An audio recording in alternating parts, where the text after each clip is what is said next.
It's Punxsutawney Phil! February 2nd, a day when tens of thousands from all over the world flock to a hilltop right here in Pennsylvania.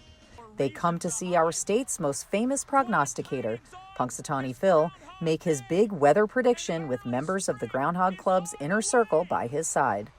That early morning is filled with festivities, complete with singing, dancing, and even fireworks.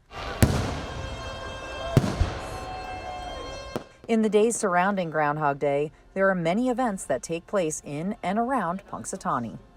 And as we approach halfway to Groundhog Day, we decided to come here to Jefferson County to find out what happens the other 51 weeks of the year.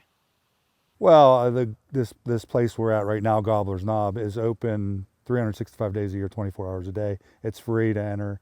Now our visitor center and souvenir shop here is only open from 10 to 4:30 daily.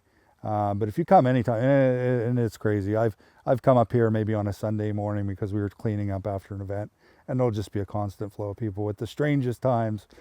Gobbler's Knob, where Phil makes his appearance each year on February 2nd, is located a little over a mile from downtown Punxsutawney.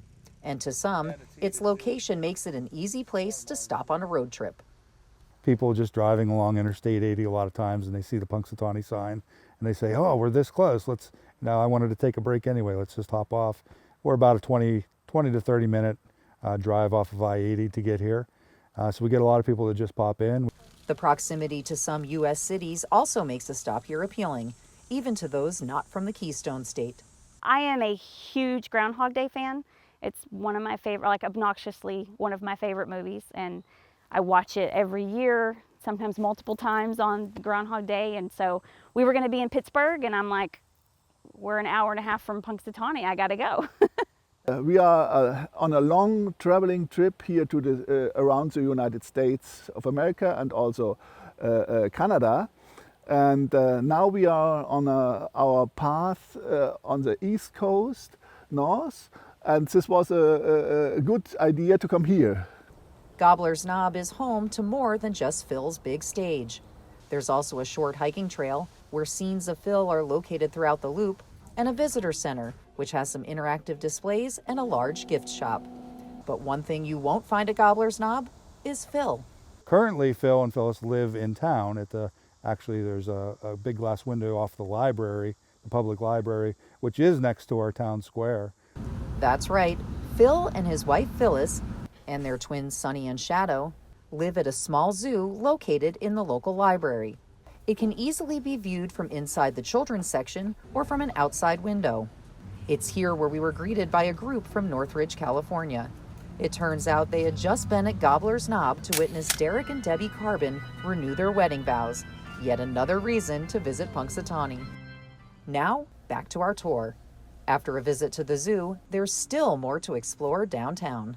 And then you have to go to the Chamber of Commerce downtown, and then the Weather Discovery Center, and then the Historical Society.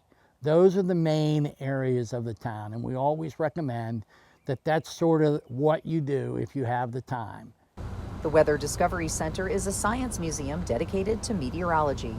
You can test your knowledge of weather folklore, play interactive games while learning about different types of weather, and you can even see what it's like to do the weather on TV. And if you look closely, you'll spot Weather World's original hosts, Paul Knight and Fred Godomsky, on the museum's Hall of Fame. If that's not enough, there's one more Phil-related thing you can do to stay busy while walking through town. We have 40 fantastic Phils all over town. And those plastic painted, everyone differently.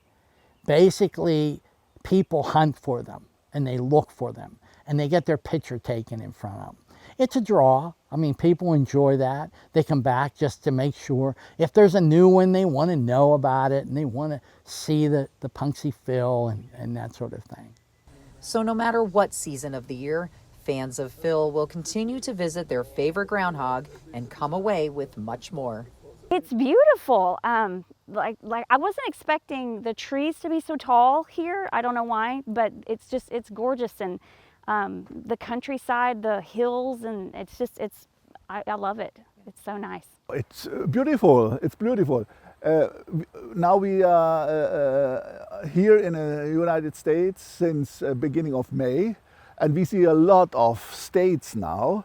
I like it more here on the east side, a little bit north, because the weather conditions are more better than the south one, and it is very, very hot, Arizona and Texas and so on. And the plants, vegetation here is, I like it. And it's that enthusiasm from people all over the world that has members of the Groundhog Club's inner circle excited about the job they do, not only in early February, but all year long. And it's just promoting Punxsutawney, Punxsutawney Phil, and the legend of the groundhog, which is what the inner circle purpose is. That's our function, that's in our bylaws. We promote the borough of Punxsutawney, we promote Punxsutawney Phil. It's not getting any less popular, let's put it that way. The crowds continue to grow, the visitors keep growing, and from all over the world. So it's just cool to be a part of that. For Weather World, I'm Marisa Ferger.